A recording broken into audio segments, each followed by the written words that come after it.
Alright, what's up YouTube? I got a quick one for you guys today. I know it's kind of ironic because one of my last videos was like I'm quitting leatherworking, and then I proceeded to like not post anything on YouTube for a handful of days. But to be honest, I've actually just been too busy leatherworking to be posting YouTube videos. You know, it doesn't pay my bills. My YouTube is like my fun time, so it's like the first thing that doesn't get attention. So I'm back with a thought-provoking video.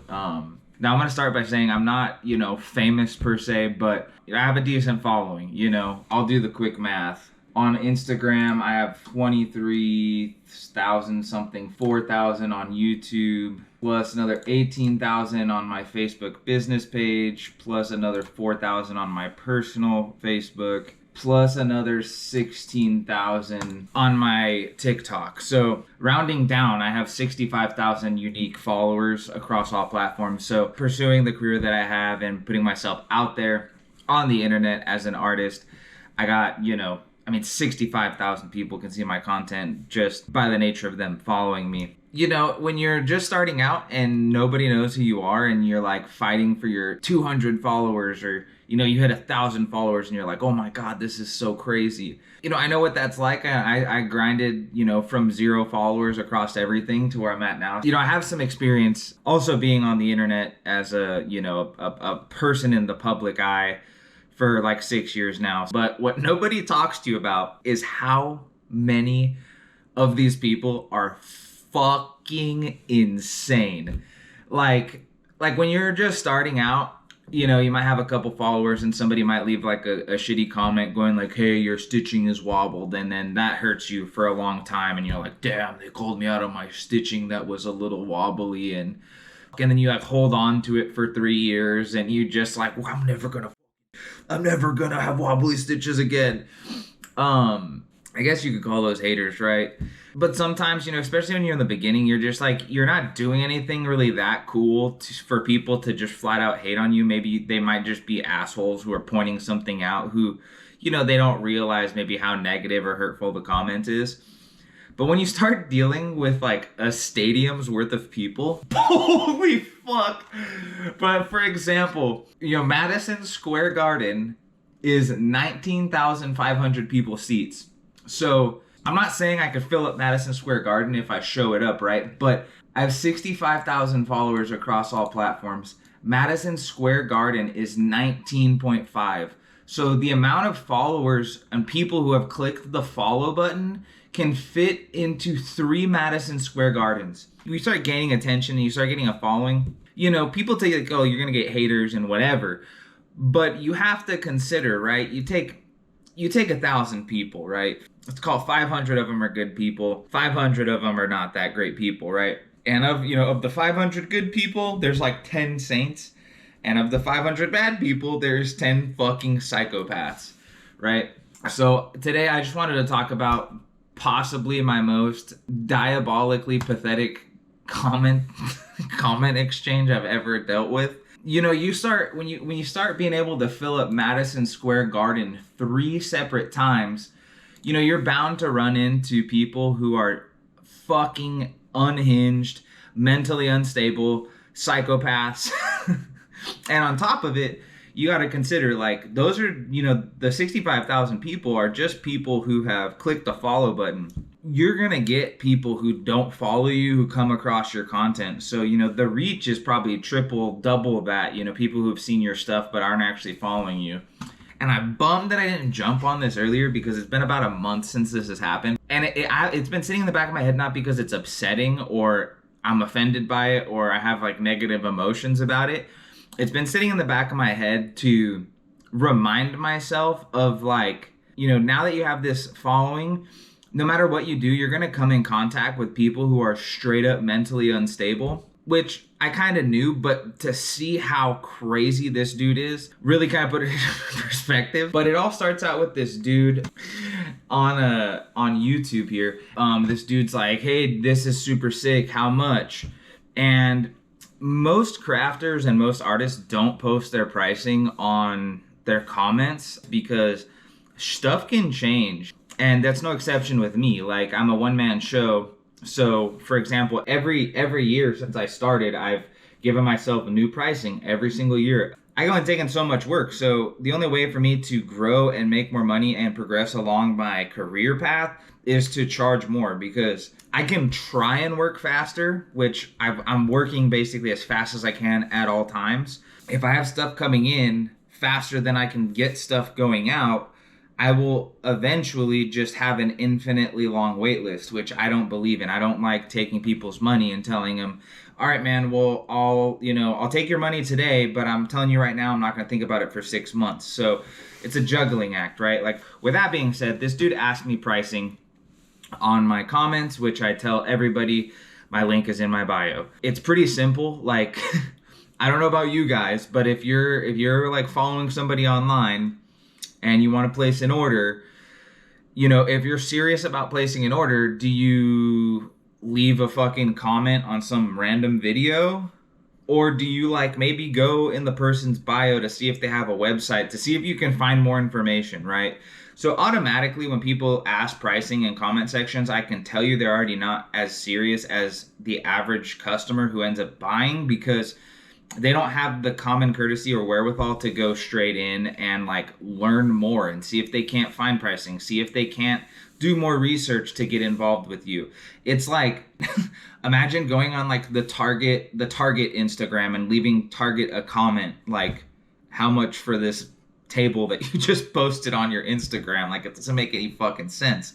You got to go either to the website or you got to go in the store. Like, there's really no good business practices that exist where you're like getting people ask pricing in comment sections, so it's super dumb. So anyways, this dude like leaves a comment like, oh dude, this is sick, how much? And I tell him like, everything you need to know for pricing and how to order is in my bio, where in my bio on every platform there's this fucking it says order here or website here, whatever it is. It's like in every single one of my bios across everything, with a link to my website and everything that you need to know for pricing and how to order.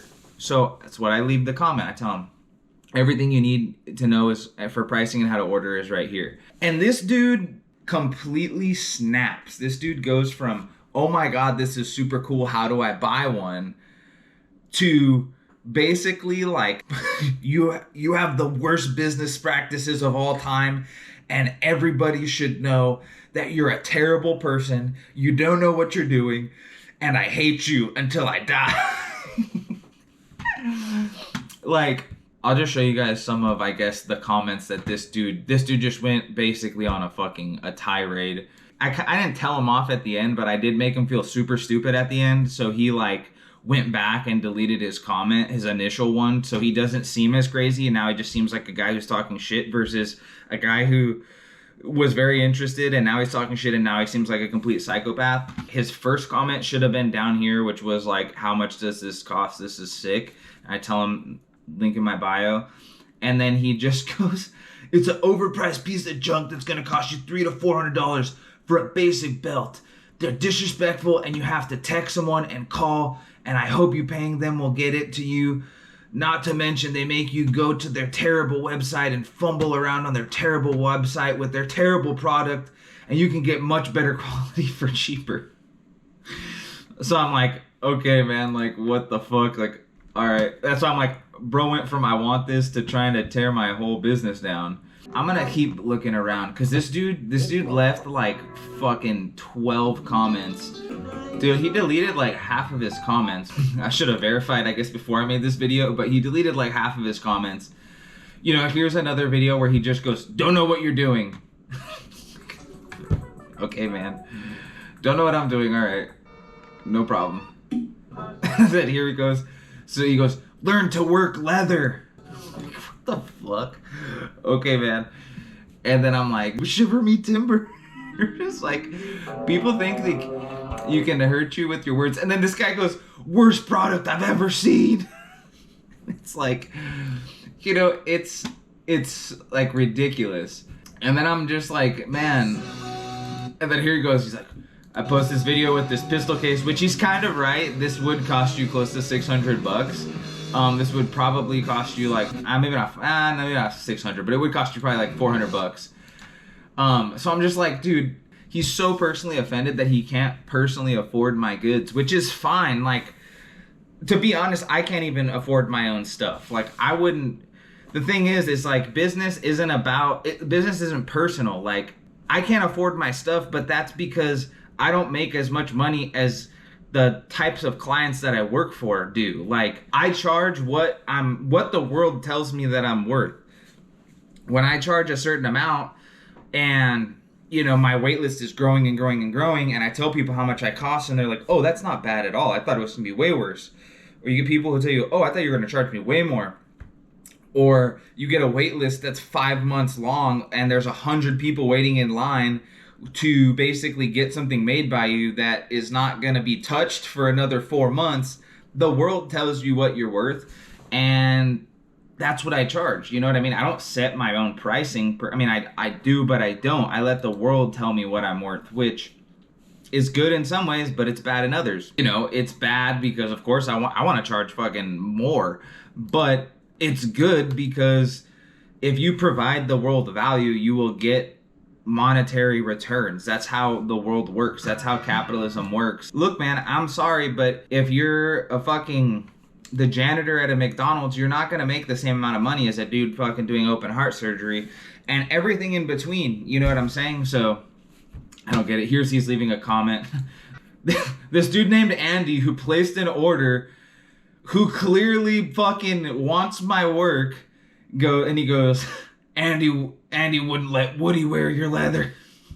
Just like, dude, you deal with so many psychopaths. Here's kind of how I ended it. Where is it at? I basically told him, I don't remember, and I'm not gonna find the fucking comment, but basically I told him, like, I was like, dude, whatever you're upset about, I hope you know that you leaving comments and stuff on my page helps me out. It does nothing but help me out. YouTube, Instagram, TikTok, Facebook, any social media platform does not know whether your comment is good or whether your comment is bad. So you gotta, like, know how to not take it personally, which at this point I've dealt with enough kind of kooky, crazy people. Like, for example, I forgot there was another comment on here where this dude was like, yeah, bro, consumerism is totally fucking awesome. And I'm like, bro, you're typing this shit either on your fucking $1,000 iPhone that's you're holding, or you're on a computer with internet and you took time out of your day to talk shit about consumerism as you're consuming this. And in fact, you're such a consumer, you're gonna consume shit that you don't like and then type shit in. Like, when I see, I don't know, man, like, when I see stuff on the internet that I don't care for, I don't have the fucking time or the give a shit to leave a bad comment. Like, bro, just move on. If there's a thumbs down button, thumbs it down and move on so you don't see more of it, like more shit like that. Like, bro, you're consuming my content so much, I'm even gonna consume more moments of your time for you to sit there and type something to me that I'm gonna read, and I'm gonna reply back. To be honest, I'm gonna reply back pretty much most of the time. People leave hate comments just to egg them on, because their comment in return is gonna be more beneficial for me. You know, like, these people are so unhinged. Like, imagine being so unhinged. You go to Home Depot and you see a box of nails and you're like, oh, sick, I want this box of nails. And then the Home Depot people go, oh, those are made out of fucking solid silver and those cost, that's $100 for 20 nails. And then you just go, whoa, shut Home Depot down. Fucking nobody trust Home Depot. Home Depot's the worst fucking store on the planet. Home Depot. Like, I have to fucking actually exchange money for Home Depot's products. They should be canceled. Destroy the good name of Home Depot. You know what I mean? Like, I know I'm laughing about it because I think it's funny, but to be honest, I feel kind of sad for these people. Like, and I'm sure you probably heard that before, people who have, like, followings or famous people or people who are in the public eye. Sometimes they take these, like, stoic ass approaches where I used to personally not understand it when, you know, I was just starting out. I would take the hate comments and be like, man, fuck that guy. What's his problem? And then you just see it enough times to realize the miserable scum of the earth that some of these people are. And when you get a bigger following, your net, it's like, you know, a fishing net. You're gonna cast your fishing net out. Of course, you're trying to catch fucking good, solid sized fish. But if you cast a big enough fishing net out, you're gonna get fucking, you know, dead animals, and you're gonna get trash, and you're gonna get like random debris on the bottom of the ocean and a bunch of shit that you don't want. So if you want to be an artist in the spotlight and grow a following, you gotta be prepared for the fucking lunatics that you're gonna encounter, because they're unavoidable.